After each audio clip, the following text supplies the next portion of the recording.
Ladies and gentlemen, I am Betty Hyde, and I am the chair of the Colorado Women's Hall of Fame. On behalf of the boards of both the National Women's Hall of Fame and the Colorado Women's Hall of Fame, I welcome you to a wonderful evening of conversation with great women.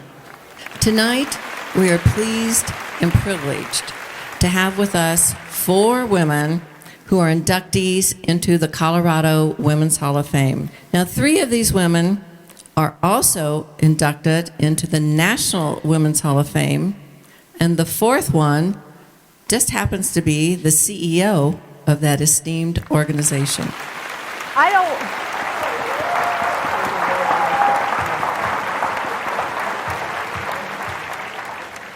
don't want to tell you their stories. I want them to tell you their stories. So help me welcome Linda Alvarado, Carla Walls Laneir, and Philippa Merrick.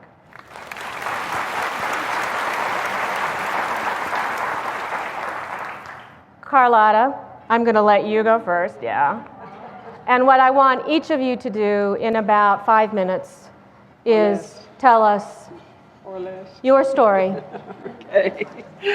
Well, thank you very much, Jill, and thank you all for coming this evening, and especially for the round of applause to being inducted, being one of the new inductees this fall at the National Women's Hall of Fame.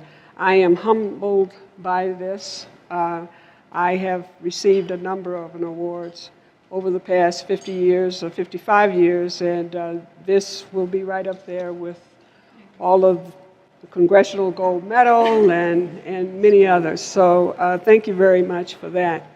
And why am I here tonight? I, as a civil rights activist, I did not know that I was going to be an activist. And I'm one of the Little Rock Nine, the youngest of the group. I don't let them forget that piece.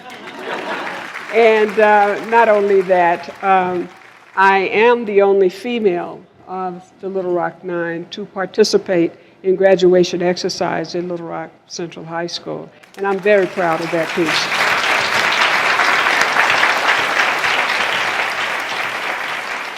I grew up in a Jim Crow South environment in Little Rock, Arkansas, which meant, hopefully most of you know what Jim Crow was all about. We, as people of color, had to sit Negroes, blacks, African Americans. At that time, we were called Negroes and coloreds. So we sat at the back of the bus, we sat in the balcony of the theater. We could not swim in the public swimming pool, could not check out a book at the library.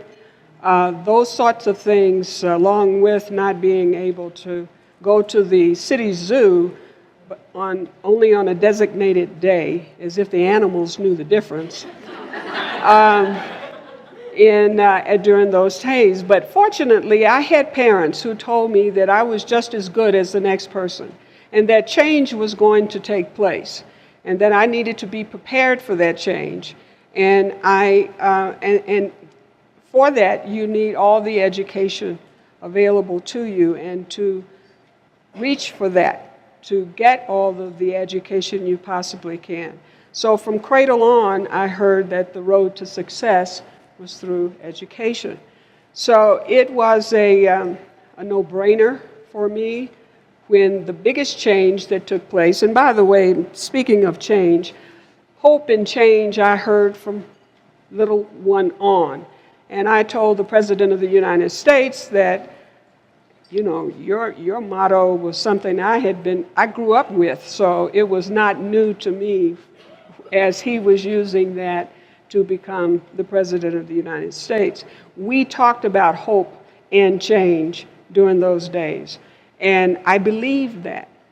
My parents instilled that into me. It was reinforced in my segregated schools by my teachers, who were African American teachers, and in my church and in my community that I grew up in.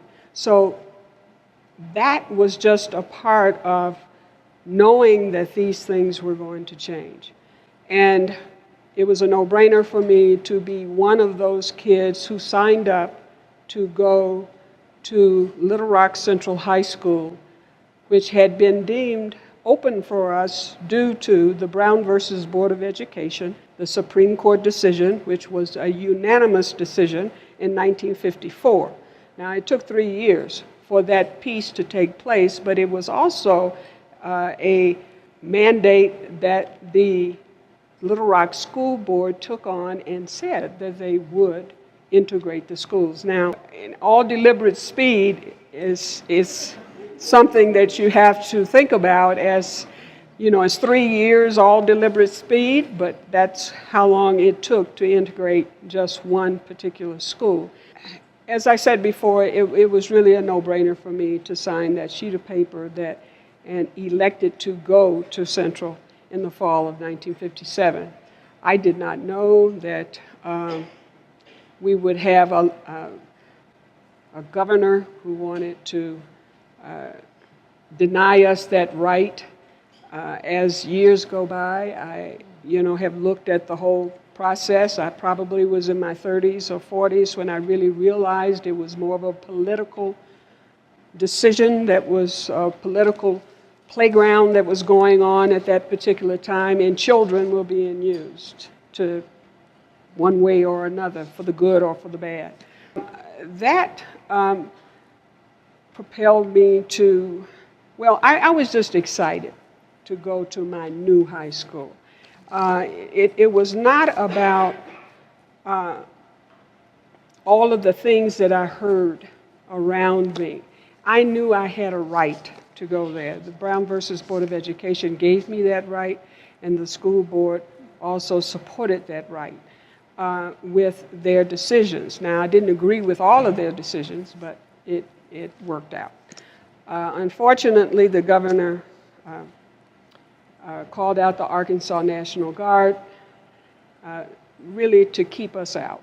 And more litigation took place. It took us 3 weeks to get in, and that took a decision, an executive order by the President of the United States, Dwight D. Eisenhower, who sent in the 101st Airborne, which was our military elite from World War II. So I want you to think about 1,200 military people on your campus with a helicopter buzzing over, and these 1,200 bivouacked on the campus. That is how I went to high school, and I don't really wish that on anyone. Thank you, Carlotta. I'll go ahead and say it. She's holding it, and I'm holding it too. And it's her book, A Mighty Long Way, My Journey to Justice at Little Rock Central High School. It's actually, I've read every word as I told her. It's an amazing book.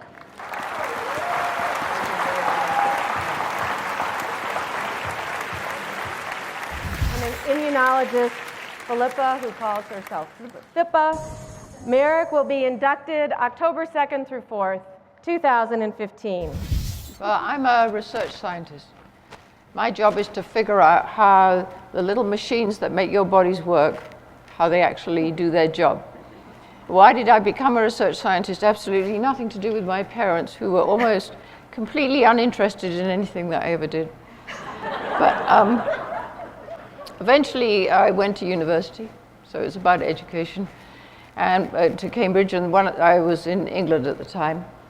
And one of the first courses I took was about how, at that time, because we knew very little about how the body works in those days, how when you eat glucose, when you eat sugar, you can turn it into energy that makes your muscles move. And the process by which that happens, which I could tell you all about, but it would take half an hour or so, I thought was so beautiful, so amazingly efficient how it happens.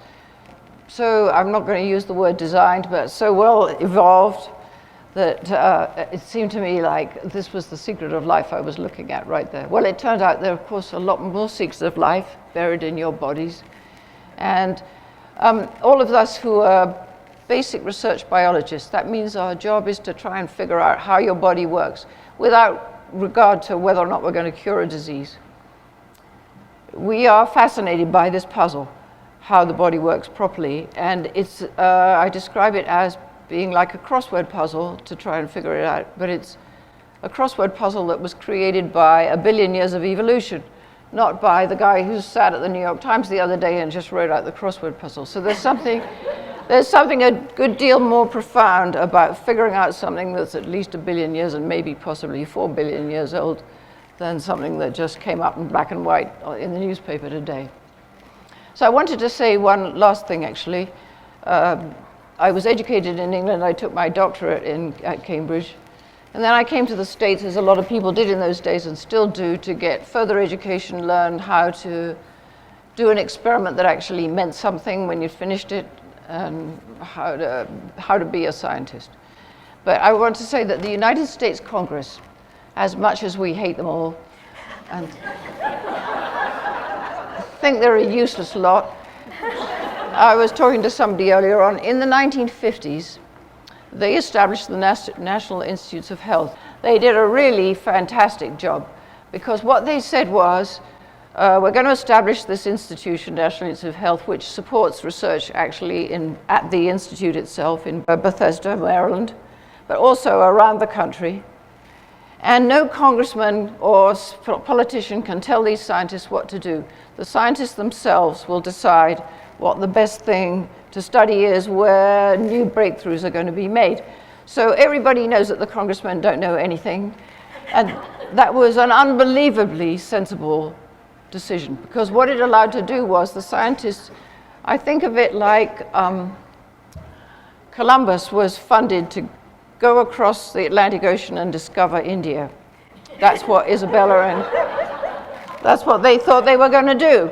Anyway, so what you're going to do is send these 3 boats off ships, and they're going to get to India and find a faster way to get there and get the spices back or what have you. Well, in the way, they turned out to be this huge thing that they didn't know anything about, the Americas, right? And so that's the way it is with basic science. You sort of messing around in the sandpit of life, trying to build a castle, and you discover, by accident I built a crab. So when that happens, which happened to me like 3 or 4 times in my life, that is the most fantastic experience. You have discovered something that you didn't have any idea at all that it existed. And Congress was the institution that allowed that to exist. And they are actually, in that resolution, the source of the richness of biological research in this country.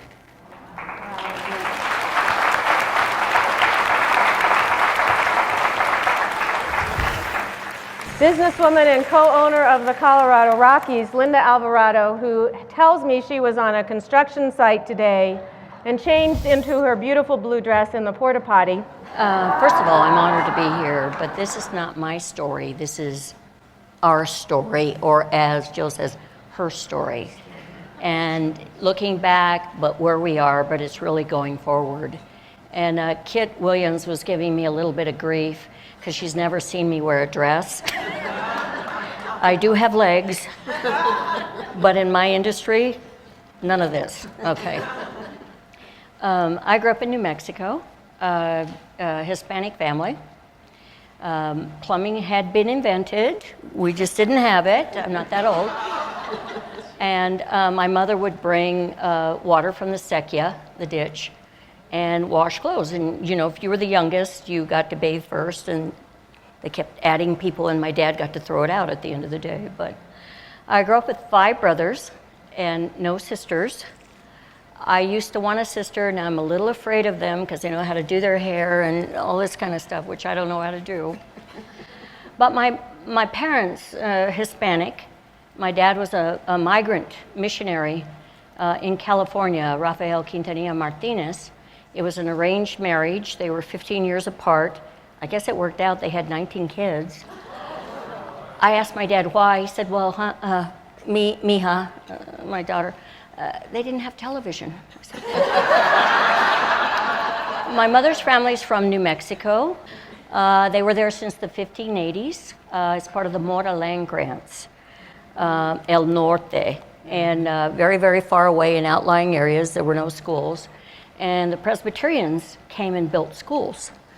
And he became a circuit rider. I didn't know what a circuit rider was, but he went to educate people in little small outlying areas.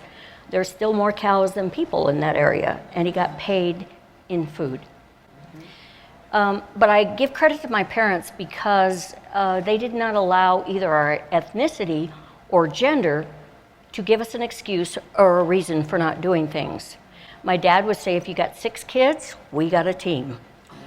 And so you can understand that, you know, every sport that was there, I was included. So my brothers went to college on wrestling scholarships. Unfortunately, they didn't offer them to women, but I can still put my clients in a half Nelson during difficult negotiations. And I was offered one of the first athletic scholarships for women, University of Southern Illinois, for softball. And my dad had played recreational softball in the summers, and he would let me go out between innings and clean off the plate, which is still the only plate I know how to clean. But I didn't accept the offer. It was a huge opportunity, but I went on an academic scholarship to Pomona College in Claremont, California. Women were trailblazing, Title VII, Title IX, okay? Women were beginning to do these things. In high school, of course, I was a catcher like my dad was, president of the girls' sports club, and girl athlete of the year, whatever that meant, first girl athlete of the year. But I went to Pomona, and my parents are living week to week. They don't have a bank account. I need a job, so I apply. You could do library, groundskeeping, or food service. I'm spending way too much time in the library. Food service, I didn't learn how to cook. My mother said my job was to study. So I applied for groundskeeping. The guy said, "What are you doing here?" He says, "Do you not understand? Boys do groundskeeping, girls do food service," and he sent me to my college advisor for counseling. So 2 weeks later, I come back and I said, "I really need to buy toothpaste." And he says, "Do you not understand you're not going to be able to wear those shoes, these clothes, you're going to be outside, you're going to be doing all this heavy lifting, and you're going to be working with all these guys?" I thought to myself, let me get this right. I don't have to wear these painful shoes. I get to wear Levi's to work every day. I don't have to go to the gym. I'm going to get a tan, and I don't pay you, you pay me to work with all these guys? Right. I did not say this to him, of course, but very often we have to, it's not just aptitude sometimes, but it's attitude, not trying to make a statement. So he said, okay. When he thought I would quit or they would make me quit, but I didn't. Unlike the economy we've been through in the last few years, in the 70s, interest was double digit, inflation was rampant, time was money, the economy was booming. This is all in Los Angeles. And in the summer, I needed a job. And there was a job with a development company that they advertised. And I said, okay, I'm gonna apply for it, okay? Number one, I used my initials. Why would that be? Because if I had used my first name, I could not have done it. I went to the interview, and there was a calendar there with a naked woman on it, which was not uncommon in the industry. After the interview, when I went to my car, I had a coupon for a discount at the burlesque club. No cover charge. I thought, they don't cover anyway. I got the job only because they couldn't find enough people. And instead of being in the office, I was put on a construction site. And I'll tell a little bit more about this later, about my experiences. But they thought I was the love child, the girlfriend, the mistress, mentally ill, or a feminist trying to make that feminist statement. And over time, you know, I was able to progress, got this crazy idea that someday maybe I could own a company, and that was crazy. And what gave me the idea was an architect. He came over to me and said, "What's a nice girl like you doing in a place like this?" I thought it was a pickup line, right. But he got me to thinking, what was I doing there? Was it really just a job, or was it something I wanted to do? So crazy idea. no money, no collateral, no nothing. I started a very small company, curb, gutter, and sidewalk. Again, initials. I would take the bids in and they thought I was the secretary, which is fine. And later, my husband, I then got married. My husband wanted to come to Colorado. I did not want to come because I'd already started business going crazy there. And had I stayed in Los Angeles, I don't think this company could have grown into a general contractor. It was not the Wild West. Women were at the table. Colorado was booming. I later was appointed by Governor Romer to the State Merit System Council, and he gave me a phone call to have, not tea, but breakfast with him at the Brown Palace. I said, the Brown Palace? I thought it was a Hispanic place. I'm brown. I thought it was to write a check. It was to write a check, but it wasn't for his campaign. He said he wanted me to become involved with this group of crazy people, risk takers, trying to pursue a Major League Baseball team, which Denver and Colorado had been trying to do for 25 years. There was no team between Kansas City and Los Angeles at the time. High risk, lots of money. You had to write a check, and unlike putting a deposit on the car, you change your mind, you get your money back. And before they would talk to us, number one, we had to guarantee $100 million, and each of us had to sign this. Started my life as 5 guys and a girl, risk takers. And before they would even talk to us, we had to go to 6 counties to pass a referendum that we could build a major league stadium. Nobody gave us a chance in the world, and Colorado got into the big leagues. 22 years ago, I was a child. I'm going to ask one question for each of you to answer. And the question that I'm going to ask is, what do you see as your primary keys to life and business success? So, first of all, you have to marry somebody or live with somebody who's going to support you. Secondly, I think it's a good idea to have some kind of sense of proportion about yourself. I know that most of us are very, very good at judging everybody else, but we're hopeless at judging ourselves. But every so often you have to take a look at yourself and think, no, that was really awful. Or I did a really good job at that, whatever it is, but so whatever. But make sure that you are appreciating what you're up to, good or bad. Then secondly, I think, thirdly, I guess it is now. Being a scientist is a creative occupation, just like being a composer, because as I said, you're sailing across the seas of the unknown, and you don't know where you're going to get. And you have to notice when you've got somewhere that's interesting or not. One of the secrets of being a decent scientist is to open your mind up to all the possibilities. So you're walking down the tunnel towards the light, but you know sometimes there are things on either side or connections that you can make that other people can't make. That's what makes you different from somebody else, like the guy who paints all those blue dogs, right? Are they blue? Right, he got a thing, blue dogs, and he went on doing it for the next 50 years, and everybody bought the blue dogs. But because he thought of something original to start with, he made a lot of money, which I'm not interested in, incidentally. But the point is to think of outside the box. Because if you're thinking in the box, all you're going to do is think what everybody else thinks, and you're not going to go anywhere. So I think those are the, did I get to 3? Yes. A decent partner, a sense of humor and your own place in the world, which is not that great, and the ability to think differently than other people. I do believe in that support as well, and I have had that, and which was a carryover from the support of my family, and which is very, very key to me. One of the things that I tell young people is that you need to know who you are, and I really do feel that I found that out in a very early age, and have been able to do most of those things that I thought was the right thing to do. You can overcome adversity if you know you're doing the right thing. So those are the things that I try to live by, along with the fact that the lessons that I learned as a young person, as I said earlier, the road to success is education.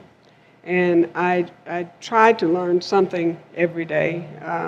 Sometimes you don't know that that is happening, but if you step back and you think about what happened that day, it is something that you hope to take with you. So those are some of the things that I have lived by. So.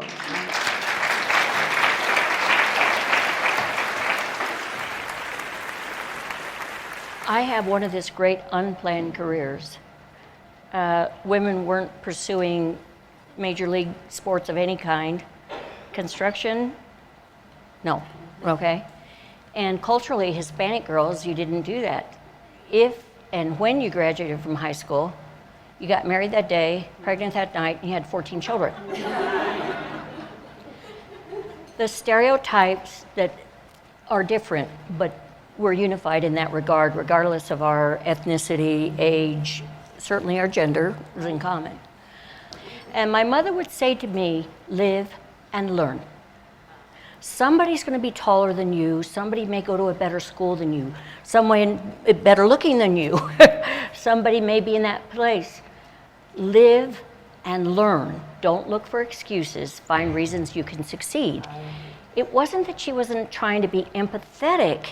It was because she understood it in ways that I did not. And you think of your mother and your grandmothers going through what they went through and having little opportunity, but pushing us to try to do the kinds of things.